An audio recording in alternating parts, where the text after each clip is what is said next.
Je vous donnerai un cœur nouveau et je mettrai en vous un esprit nouveau. Il dit, il va te donner. C'est un don. Il va te donner. Dieu dit, il va te donner un cœur nouveau et il va mettre en toi un esprit nouveau. Mais il dit, après ça, il dit, j'ôterai de votre corps le cœur de pierre et je vous donnerai un cœur de chair. Ça, c'est la circoncision du cœur. Ça, ici, là, c'est la circoncision du cœur. Si tu veux, tu as dit, mais si tu étais déjà chrétien, non. Tu dois expérimenter un travail de circoncision dans ton cœur. Écoute-moi. Quand Dieu avait appelé Abraham, on est d'accord, dans Genèse 12. Mais c'est dans Genèse 17 qu'Abraham va connaître la circoncision dans sa vie. Et quand Abraham a connu la circoncision, sa vie n'a plus été une vie, comment on dit ça? Comment on dit? Une vie de dents de scie. Sa vie n'a plus été une vie en haut et en bas, une vie comme ci, comme ça, comme ci, comme ça.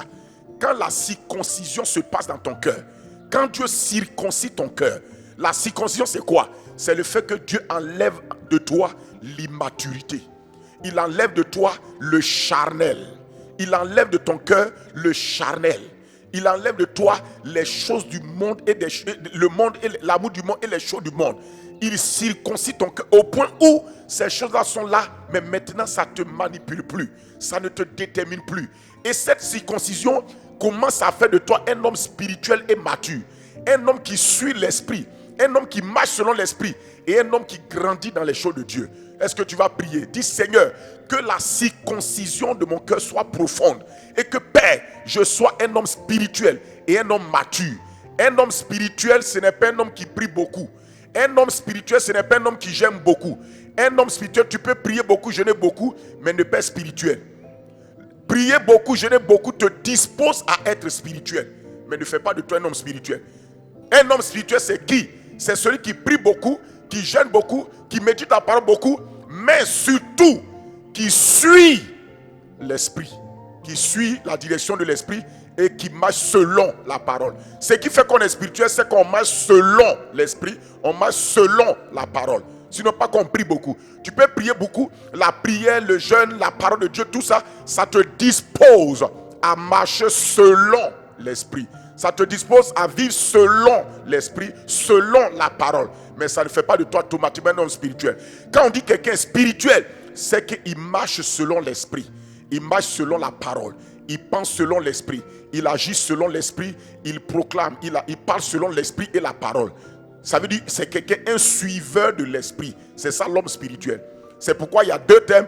Tu marches selon l'esprit ou selon la chair.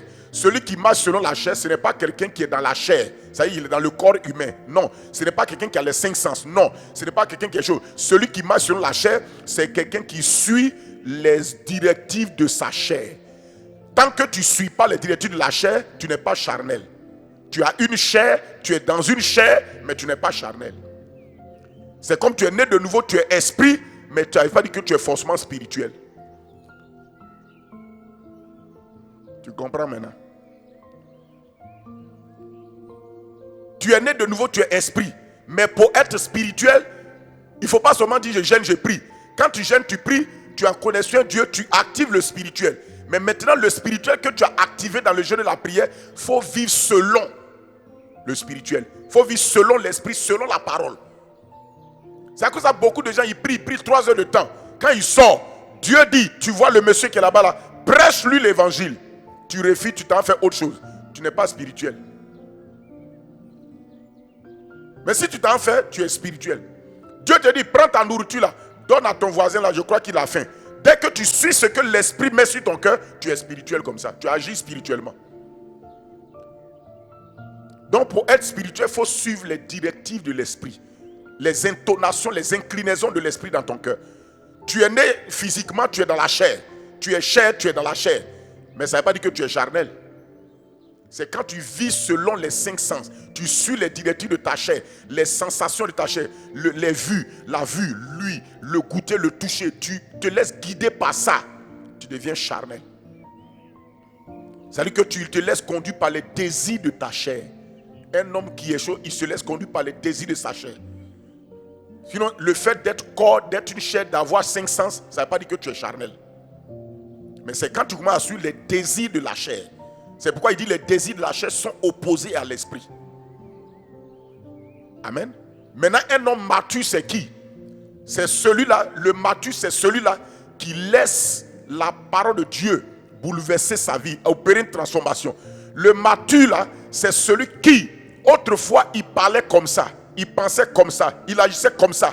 Maintenant, par l'œuvre de la parole du Saint-Esprit, il parle différemment, il agit différemment, il pense différemment.